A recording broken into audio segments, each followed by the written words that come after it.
என்னதான் வேற லாங்குவேஜ் பாட்டா இருந்தாலும் அந்த பாட்டுக்கு நமக்கு என்னதான் லைன்ஸோட அர்த்தமே புரியாட்டியும் நமக்கு அந்த பாட்டு ரொம்ப பிடிச்சிருந்திருக்கும். ஆனா அப்படிப்பட்ட ஒரு பாட்டை எழுதிட்டு வந்து நாங்க தமிழ்ல டப் பண்றோம் அப்படிங்கிற பேர்ல அந்த பாட்டை கொலையா கொண்ட ஒரு 3 பாட்டை இந்த வீடியோல பார்க்கலாம் வாங்க. நம்பர் 3 இருக்கிறது நம்ம மகேஷ் பாபு அவர்களே குறிச்சின மரத்தை பெட்டி அப்படிங்கிற ஒரு தெலுங்கு பாட்டு தான். இந்த பாட்டுல நிஜமே செம்மையான ஒரு வைப்.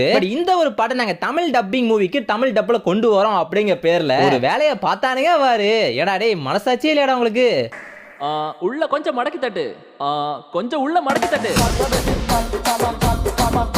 நம்பர் 2 லாக்டவுன்ல பட்டி தொட்டிலாம் பரவி பயங்கரமான ஹிட் ஆன இந்த புட்ட பொம்மா அப்படிங்கிற ஆள வைகுண்டபுரத்துல இருந்து வந்த இந்த தெலுங்கு பாட்டு தான். இந்த ஒரு பாட்டு நாங்க தமிழ் டப்பிங் மூவிக்கு தமிழ் டப்ல ஒரு பாட்டு பண்றோம் அப்படிங்கிற பேர்ல ஒன்னு பண்ணானுங்க. எனக்குலாம் மனசே வெறுத்து போச்சு. புட்ட பொம்மா என்ன சுத்த பிட்டியே அட்ட போல நம்பர் 1 இருக்கிறது எந்த பாட்டு தெரிஞ்சுக்க மாட்டேன். இந்த வீடியோ பிடிச்ச மறக்காம லைக் பண்ணிட்டு சேனல் மறக்காம சப்ஸ்கிரைப் பண்ணி வச்சுக்கோங்க. சப்ஸ்கிரைபர்ஸ் கம்மியா இருக்கு தப்பான கதை நல்ல கமெண்ட்ஸ்லாம் வரும். சோ மறக்காம சப்ஸ்கிரைப் பண்ணி வச்சுக்கோங்க. நம்பர் 1 அந்த வருஷத்தோட மிகப்பெரிய ஹிட் ஆன அனிமல் படம் தான். இந்த ஒரு அனிமல் படத்துல பாத்தீங்க அப்படின்னா கடைசில வந்து இந்த ஒரு பாட்டு வந்திருக்கும். இந்த பாட்டோட பேரு சாரி சுனியா அப்படிங்கிற பாட்டு. இந்த ஒரு பாட்டை தமிழ்ல விட்டானுங்க ஒரு லைன்ஸ். முச்சாங்குடே வேகுதிங்க